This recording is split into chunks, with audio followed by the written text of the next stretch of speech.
Hi there, and welcome to the California Association of Realtors Residential Purchase Agreement and Joint Escrow Instructions. Let's jump right in. First thing we've got is the date prepared. We're going to fill out the date that the residential purchase agreement is being prepared.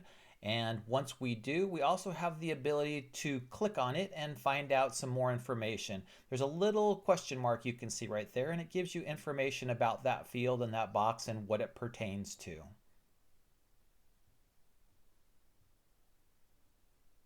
The next thing we're going to do is go to the buyer's name. There are the ability to add up to 4 buyers to any transaction, and we're going to add 2 buyers to this transaction, buyer 1 and buyer 2.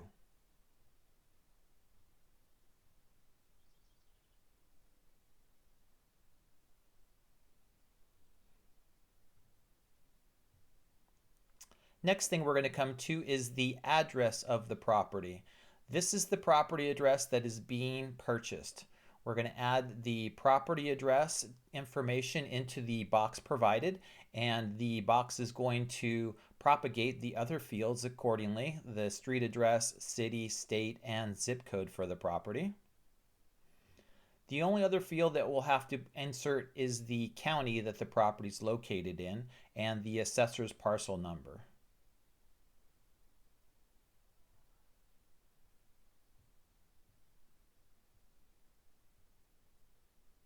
The assessor's parcel number consists of 10 digits typically, 3 digits with a hyphen, then 3 more digits with a hyphen, 2, and then the final 2.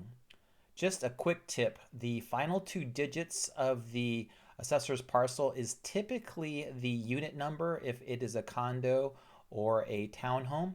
Otherwise, if it's a single family residence, typically the last 2 digits are 00.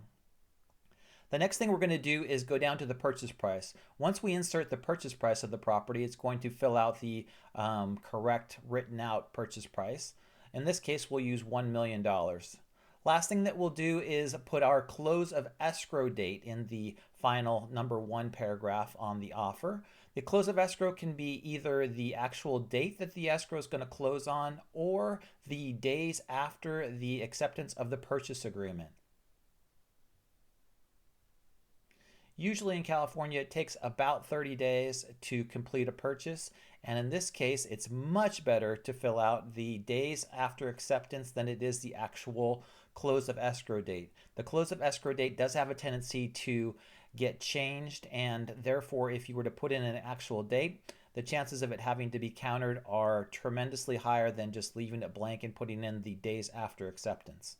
Paragraph 2 is all about agency. There is a disclosure regarding agency relationships, which is required with all residential purchase agreements in California. It lays out the difference between a buyer's agent, a seller's agent, or a dual agent. That's a person who represents both a buyer and a seller in a transaction. In this case, we're going to have a selling brokerage firm, a seller's agent, a buyer brokerage firm, and a buyer's agent. Those fields need to be filled in accordingly, along with the relevant licensing information. Therefore, escrow can go through each one of the agents and brokerages and assign the purchase agreement accordingly. Information regarding agency is extremely important so that the brokerage representing the seller and the brokerage representing the buyer can get paid the commission associated with the transaction. The last portion of this is the potential for an agent to represent more than one buyer or seller in the transaction. This is a disclosure that each agent will give to their client to let them know that they may be submitting offers from more than one buyer on a particular property. Section 3 is the financing terms associated with the offer. The first portion is going to be the initial deposit. The deposit can be anywhere between $1 and the entire purchase price of the property itself. It's typically between 1% and 3% of the purchase price. In this case, we're going to make it for $10,000, which is 1% of our $1 million purchase price. It can be deposited in lots of different ways. The 3 most typical are cashier's check, personal check, or wire transfer.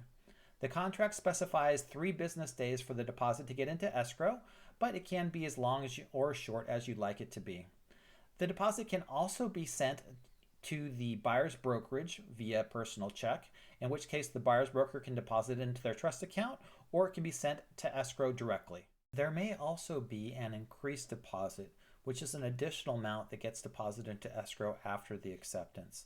In this case, we're going to have an increased deposit of $10,000 10 days after acceptance of the purchase agreement. This is just an additional amount that goes into escrow and stays in escrow for the entire transaction until we close.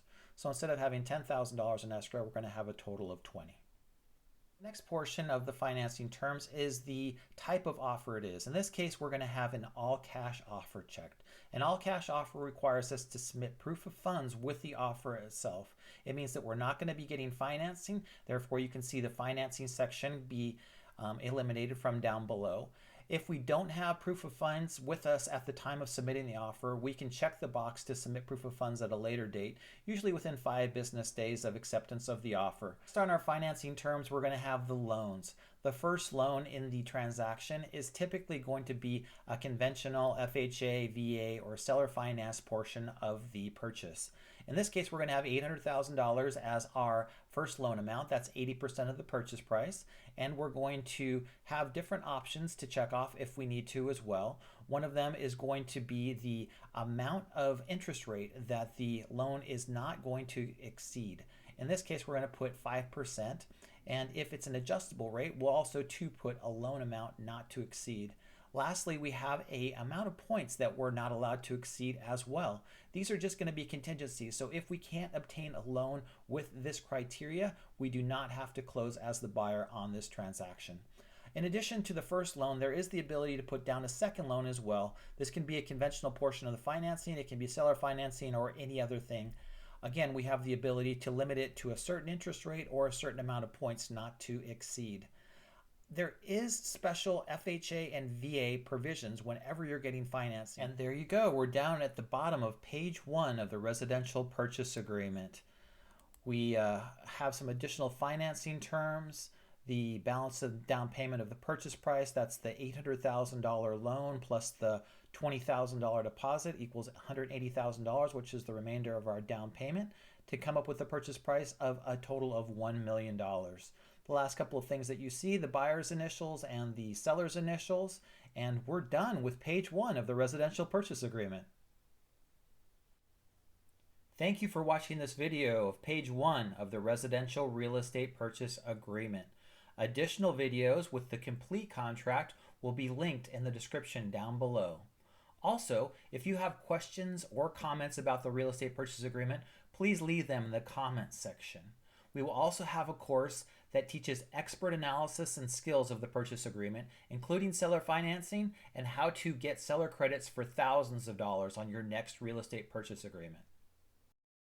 If you haven't yet, please smash that like button right now. That like button is great for the YouTube algorithm and it helps us get more views. And subscribe. The subscription helps you to get notified when our content comes up. You get brand new videos and learn more and more each day from our channel. And now to that final tip on how to get your purchase agreement accepted. You include a buyer cover letter that details who the buyer is, a little bit about why they want the property, and how they would be extremely grateful for being able to live there. I've seen sellers accept offers that are thousands of dollars below others because they liked the person or family that submitted the offer and they wanted them to live in their home. It's an emotional transaction when it comes to residential real estate, and anything that you can do to separate yourselves from others that are putting in offers on a property is going to be that one additional level that just puts you over the top. So remember, a simple one-page PDF could be all it takes for you to get your next offer accepted. This is Christian Peter, and I just wanted to make sure that you make tomorrow a little bit better than today.